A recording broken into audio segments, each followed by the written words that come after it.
আকাশবাণী কলকাতা। গ্রামীণ সংবাদ পড়ছি সুরিতা সাহা। কৃষি ও কৃষক কল্যাণ মন্ত্রকের সর্বশেষ প্রতিবেদনে বলা হয়েছে, চলতি মাসের 2 তারিখ পর্যন্ত রবি ফসলের চাষ হয়েছে 634 লক্ষ হেক্টর জমিতে, যা গত বছরের 16 লক্ষ হেক্টর বেশি। গমের চাষ হয়েছে 312 লক্ষ হেক্টরে, ধান 42 লক্ষ হেক্টরে। ডাল শস্যের ক্ষেত গত বছরের 130 লক্ষ হেক্টর থেকে বেড়ে 140 লক্ষ হেক্টরে পৌঁছেছে। শ্রীঅন্ন ও অন্যান্য দানা শস্যের চাষ হয়েছে 55 লক্ষ হেক্টরের বেশি জমিতে। তেলবীজের ক্ষেতও 86 লক্ষ হেক্টর ছাড়িয়েছে। কেন্দ্রীয় বস্ত্র মন্ত্রক নিউ এজ ফাইবার বা আধুনিক যুগের তন্তু চাষের উপর বিশেষ জোর দিচ্ছে। কলকাতায় গতকাল ন্যাশনাল ন্যাচারাল ফাইবার ফেস্টিভ্যালের সমাপ্তি অনুষ্ঠানে মন্ত্রকের যুগ্ম সচিব পদ্মিনী সিংলা জানিয়েছেন, কলা, আনারস, রামি, ফ্লেক্স সহ নতুন ধরনের আধুনিক যুগের তন্তুগুলির চাষ কম হয়, তবে এই নিউ এজ ফাইবারের চাহিদা যথেষ্ট রয়েছে।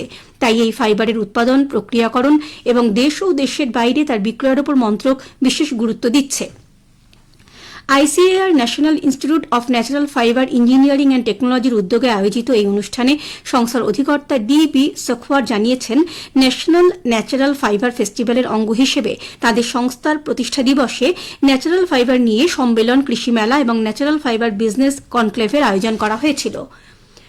ফরেস্ট রাইটস অ্যাক্টের অধীনে নথিগুলি বৈধ প্রমাণপত্র হিসেবে গ্রহণ করার জন্য বিরোধী দলনেতা শুভেন্দু অধিকারী মুখ্য নির্বাচন কমিশনার জ্ঞানেশ কুমারকে চিঠি দিয়েছেন। গতকাল এক সাংবাদিক বৈঠকে তিনি বলেন, এসআইআর চলাকালীন বহু চা বাগান শ্রমিকের কাছে জন্ম বা শিক্ষাগত শংসাপত্র না থাকায় ভোটার তালিকা থেকে তাদের নাম বাদ পড়ার আশঙ্কা তৈরি হয়েছে। 2006 সালের ফরেস্ট রাইটস অ্যাক্ট অনুযায়ী চা বাগান শ্রমিকদের জমির মালিকানা বা অধিকার পাওয়ার কথা থাকলেও রাজ্য সরকার সেই আইন কার্যকর করেনি। শুধুমাত্র পশ্চিমবঙ্গে এই আইন মানা হচ্ছে না বলে বিরোধী দলনেতা জানিয়েছেন। লিজ বা ভাড়া দেওয়ার মাধ্যমে শ্রমিকদের অধিকার খর্ব করা হচ্ছে। শ্রী অধিকারী আরও জানান, আলিপুরদুয়ার ও জলপাইগুড়ি জেলার একাধিক চা বাগানে গত 4 থেকে 5 মাস ধরে শ্রমিকরা বেতন পাচ্ছেন না।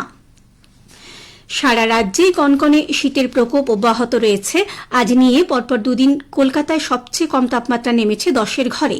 এদিকে আজ বীরভূম ও বর্ধমান জেলায় বিক্ষিপ্তভাবে শৈত্যপ্রবাহের সতর্কতা দেওয়া হয়েছে। শীতল আবহাওয়া পরিস্থিতি থাকতে পারে হুগলি, মুর্শিদাবাদ, নদিয়া, পশ্চিম বর্ধমানের কিছু কিছু জায়গায়। এছাড়া দক্ষিণবঙ্গের মুর্শিদাবাদ, নদিয়া, বীরভূম এবং উত্তর 24 পরগনা জেলায় বিক্ষিপ্তভাবে ঘন কুয়াশার কারণে দৃশ্যমানতা কম থাকার পূর্বাভাস রয়েছে।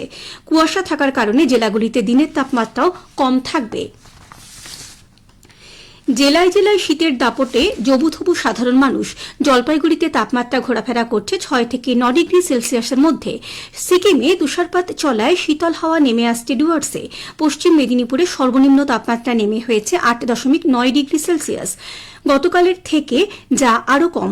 দক্ষিণ 24 পরগনা জেলা জুড়ে ঘন কুয়াশার কারণে যান চলাচল ব্যাহত হচ্ছে।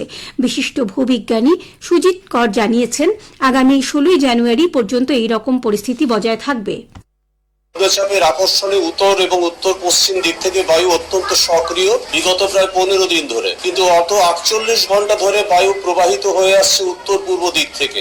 উত্তরে হিমশীতল বায়ু প্রবেশ করার জন্য এতটা বেশি ঠান্ডা পড়েছে। পুরুলিয়া, বীরভূম, বাঁকুড়া, ঝাড়গ্রাম, পশ্চিম মেদিনীপুর, পশ্চিম বর্ধমান এবং নদিয়া, এই সমস্ত অঞ্চলের তাপমাত্রা কিন্তু 8 ডিগ্রি সেলসিয়াসের নিচে নেমে আসতে পারে।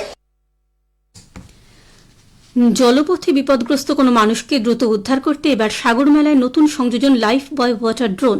নদীপথে মানুষ দুর্ঘটনায় পড়লে রিমোট কন্ট্রোলের সাহায্যে তাদের উদ্ধার করা হবে। 1 কিলোমিটার দূরত্বের মধ্যে 7 মিটার প্রতি সেকেন্ড গতিবেগে ওই ড্রোন পৌঁছে যাবে বিপদগ্রস্তের কাছে। স্বয়ংক্রিয়ভাবে মাত্র 2 সেকেন্ডে ডুবন্ত নৌকো থেকে উদ্ধার কাজ চালাবে লাইফ বয় ওয়াটার ড্রোন। 1000 কেজি পর্যন্ত ওজন বহন করতে সক্ষম ড্রোনটি। কনকনে ঠান্ডার মধ্যেই হাতির হানা অব্যাহত বাঁকুড়ার গ্রামে। গতকাল রাতে বড়জোড়া রেঞ্জের বেলিয়াতোড় এলাকার কালবেদিয়া গ্রামে 4টি হাতির হানায় 2টি বাড়ি ও রান্নাঘরের একাংশ ভেঙে যাওয়ার পাশাপাশি 2টি ছাগল আহত হয়েছে বলে গ্রামবাসীদের তরফে দাবি করা হয়েছে। বন দপ্তর সূত্রে খবর, এই মুহূর্তে বড়জোড়া ও বেলিয়াতোড় লাগোয়া অঞ্চলে 16টি হাতি অবস্থান করছে। শীত পড়তেই পূর্ব বর্ধমানের পূর্বস্থলীর 2 ব্লকের চুপিতে ভিড় জমায় পরিযায়ী পাখির দল। গতকাল থেকে শুরু হয়েছে পাখি গণনার কাজ। বর্ধমানের বনাধিকারিক সঞ্চিতা শর্মা জানান, এবছর এখনো পর্যন্ত 69টি প্রজাতির পাখি দেখা গিয়েছে চুপির পাখিরালয়ে। গ্রামীণ সংবাদ শেষ হল। এর পরের খবর 12টা বেজে 50 মিনিটে।